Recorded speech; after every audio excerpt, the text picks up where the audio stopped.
If you grew up in the 90s, you may remember the internet being a huge part of society's evolution and thus the way in which students accessed educational resources. I myself remember using encyclopedias. Well, it's happening again, but this time it's with the increasing presence of AI in the classroom. What some fear may push students away from critical thinking, others see as an incredible research tool.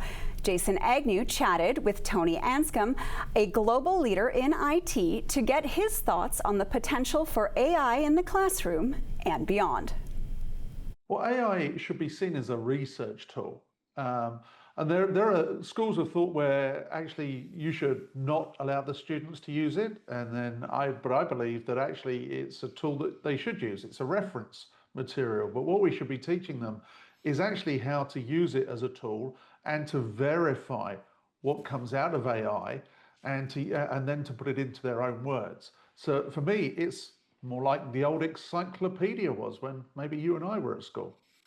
Yeah, I do find that we're still in AI's infancy, as you know, I'm sure we both know, and there are a ton of mistakes when you go ahead and just look up a fact. For instance, I write a lot of trivia for certain media things that I do, and I can't tell you how many times I've typed in stuff and AI just makes things up on occasion.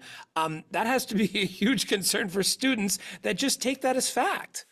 Well, it doesn't make it up. What it means is the information it's being fed is inaccurate.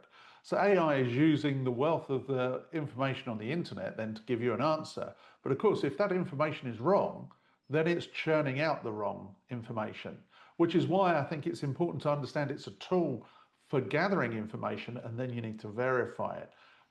Because there are strawberries is the best one. I think early versions of the AI models that you can ask questions, how many R's are in strawberries, and it would say 2. Yeah. That's not, well, right there, because now you're making me think, Tony. You're making me spell on the spot, but no, there's 3 in there. So okay. See, now I'm doing my own reference checking here. But if you look at kids these days, you know, they're going to school. The kids that are going to school early are not going to know a world without AI. And honestly, I don't see a way to prevent that. What can the schools do here to enforce, using it the proper way? Well, firstly, the schools are probably benefiting from it themselves. I mean, you know, they're creating lesson plans, adapting learning plans for each child based on need, etc. So AI is actually enhancing the learning process from that side. But what you need to do is actually teach the kids how to use it and how to use it as a reference source, not to use it to cheat and turn in the essay for you. But it's also important to teach them about the ethics of AI.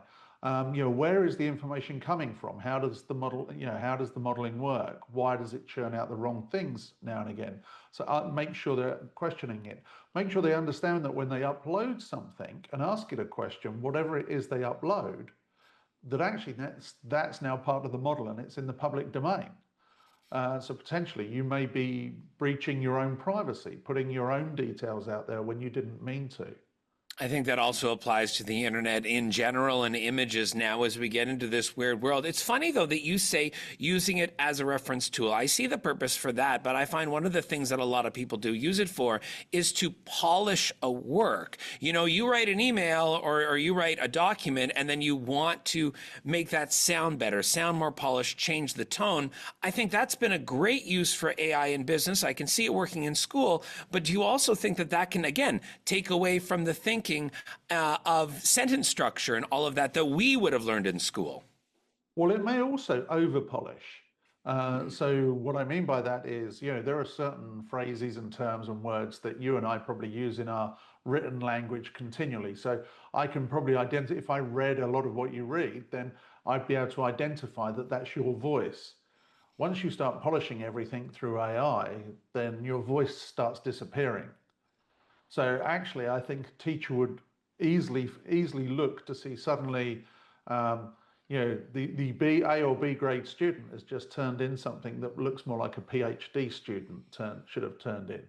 So actually, the over polishing, I think, is an identifier for the teachers and the education establishment to understand somebody's done it.